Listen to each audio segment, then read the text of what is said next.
Hello there, it's Jessie here. Welcome to the channel. Guys, second video of the day. The other one didn't want to upload. Upload. And to be quite frank, I was talking a lot of bollocks. And I thought that was enough, but clearly no. And then I got reading, doing my homework, and I read 2 pages, and I read some very good stuff. Good in the fact that it made me think, and I want to share it with you guys so we can think about it together, or maybe feel it is more appropriate. Okay, so if you would like to know what I'm reading from, this is a manual from a course that I'm currently doing, which is put together by an organization called Working with Satya. So if you want to find more about that, go off and do your research. So this is the homework. We're given a manual. It's a 2-year course. It's a school. And I was just reading through it. And okay, just to give you a brief overview, this pulls on like all kinds of like modern science, psychotherapy, psychology, ancient shamanistic rituals, meditation, breath work. Like fingers are in all the pies. Okay. So this particular chapter that I just read is talking about Osho's technique, and make of it what you will. Okay, I watched the Netflix, is it Netflix? I watched some documentary on, and it's extremely controversial. And I was a little bit inebriated when I watched it. And I actually thought it was taking the piss, like I thought it was a joke. I was like, they're all actors. None of this is real. Which I often get when I'm high. Do you get that? Nothing feels real, like really real. Anyway, this got me. Okay, so he's talking about the 3 steps of awareness. Step 1, become aware of the body. And it's quite nice. It's like if you become conscious of moving your hand, it becomes much more graceful, doesn't it? If you like point at something over there, but then if you think about you pointing it over there, you just do it with more grace, don't you? More stature. So first thing, bring awareness to the body. Then bring awareness to the mind. And what I liked about this, okay, this is what it says. I'm going to read it. These are Osho's words, okay? If you have 100% thoughts, there is no awareness. If you have 1% awareness, there are 99% thoughts in exact proportion.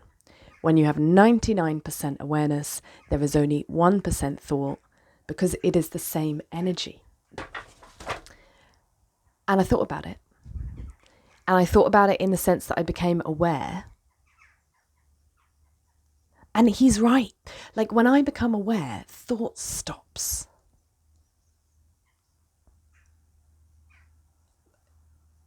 Try it. Just become aware of stuff. Like what? To become aware, I just like use the senses. So I'm like, look at that, and it's a colour green.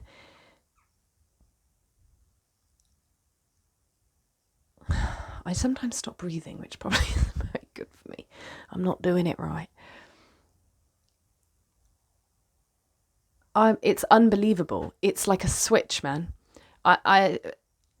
Do you have the same experience if you decide to become aware suddenly, like present?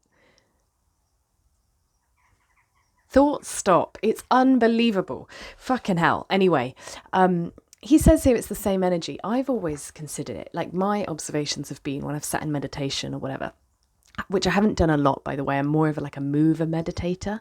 Like I like to become aware when I'm walking down the street or cooking or doing something. But I've always thought it's actually just where you put your awareness. So you can put your awareness on thought, or you can put your awareness on something else that isn't thought. And then for me, so I've always like the thoughts are still there, you're just not putting your awareness there. It's like when you suddenly have pain in the body and you feel it because your awareness is going there. But if you have pain in the body and then you like watch something or you're chatting to a good friend or whatever and you don't notice it, the awareness shifts. But he's saying it's the same energy in his opinion. And so I'm just going to sit with that for a bit and see how it feels. But honestly, if I just decide to become aware and present,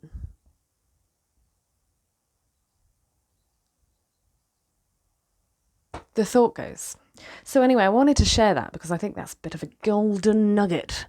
And then third step, if anyone cares, the third step is to become aware of the feelings, moods and emotions. In other words, first the body, its action, second the mind, its activity, third the heart and its functions. Boom! This is it, guys.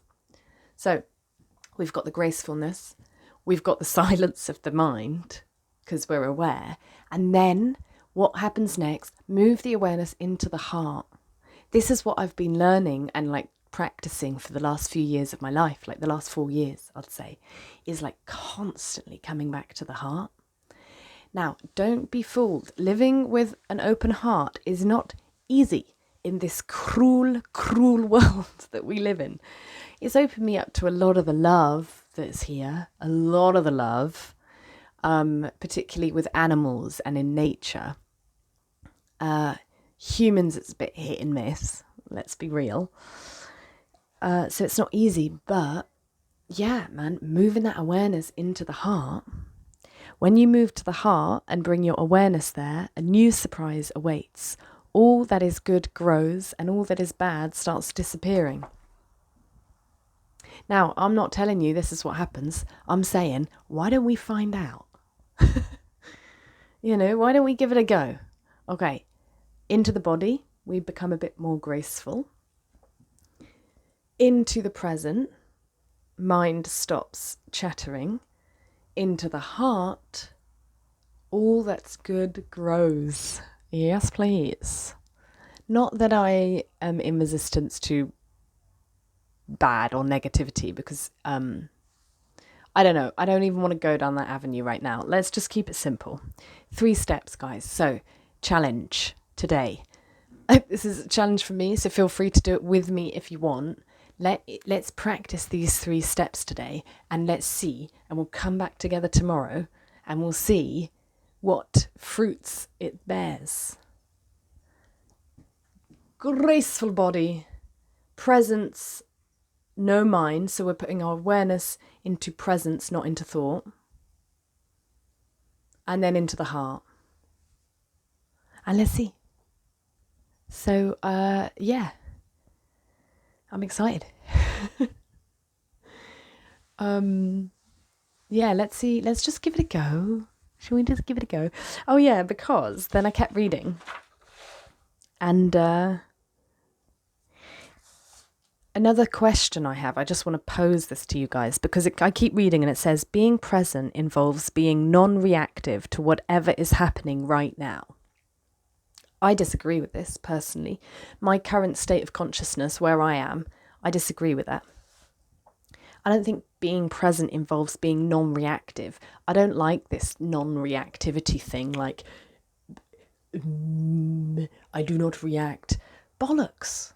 I think it's really good to react, and I just want to share. The more I've stopped censoring myself, because I kind of was in all that for ages, like, oh no, I'm a Buddhist, I'm Zen. No, I'm not. I'm a human being, and I am a reactive human being, especially since I've opened my heart. And honestly, the less I censor myself or filter myself, and I'm just pure reactivity in the moment, like a child, right? Like a fucking child, right? If they're angry, you know about it. If they're happy, you know about it. Like, they're just very honest beings. Things move faster for me. Like, they just do. And that's from what some might deem reactive. But really, I'm speaking the truth in my heart. And yeah, anyway, that's where I'm currently at with it. So thoughts, because I am very open to being wrong. Me and my mum differ on this greatly, and we have conversations about it. And now we just got to the point where we're like, we're different, which we are, which should be celebrated. So any thoughts, guys? And then the last bit that I want to share. So now this paragraph was triggered by a statement by J. Krishnamurti that says the observer is the observed, and it starts talking about how science can't quite grasp this on the foundation that it's based on. So if we follow this line of thinking, the ultimate conclusion would be that eventually nothing will remain unknown. This is what it's saying. The goal of science is to eliminate ignorance. Now, okay, all right, that has put science in a new light for me. However, eradicating ignorance also means eliminating possibilities for exploration and the challenges presented by the unknown, which drive progress. Now, this has always been my stance with it. And, I'm not like anti-science, but I do always play devil's advocate because people are obsessed with it. And if it's not proven by science, it's not true. And it's just, it's sad. That's sad for me, because if you can't see that it's limited, then, and you think that it can answer all questions, but it has its limitations, right? And that's okay. We've all got limitations. There ain't nothing wrong with it, but it's not the be all and end all. And a lot of people consider it so. So if anything's outside, if it hasn't been studied, which, by the way, they're fucking funded by fucking people who have serious agendas in this world. Anyway, that's another kettle of fish.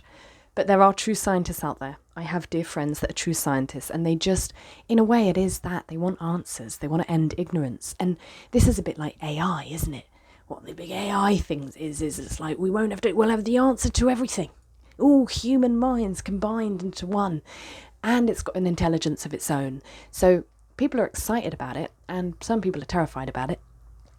But this is what it made me think of. The eradication of ignorance would result in the decline of intelligence. I think that's what people are worried about with AI, especially with kids in education. You don't need to write an essay anymore. You just type in the title of your essay and AI writes it for you. So there will be a decline of intelligence as we currently know it. And then it talks about, in contrast, mysticism. And then I realised I must be a mystic because this has always been my way of thinking. Mysticism goes beyond the limitations of science and disagrees with it. According to mysticism, existence and experience can be divided into three parts: the known, the unknown, and the unknowable, which, my friends, is the third door. This is the third room. The mystery cannot be eliminated. And that, my friends, is just what it's all about. Like, oh my gosh, I've got a conflict arisen inside of me because I just suddenly thought, why don't I ask AI what it thinks about mystery? I'm just curious of its perspective. But then am I being a little scientist there? I don't know. I feel a bit all wrapped up in it all now. Oh, which way is the exit? So there we are, take 2. That's my video for you today. Leave you with some things to ponder and to think about, and do let me know down below what you think, what comes up for you. I'm very curious. This is what it's all about. But the mystery, look at me trying to find answers to the mystery. Can't you just let it be, Jessie? Just let it be. I can and I can't. Okay? I'm a complex, dual being. If you like the video, like it. Please let me know your thoughts down below. And if you're completely new and you've just appeared out of nowhere and you're still here, right? Subscribe, because you obviously like the energy exchange, and maybe we could be friends in the ether. So, sorry, I had to put my boundary there. That was so the beautiful day and a beautiful life. Blah.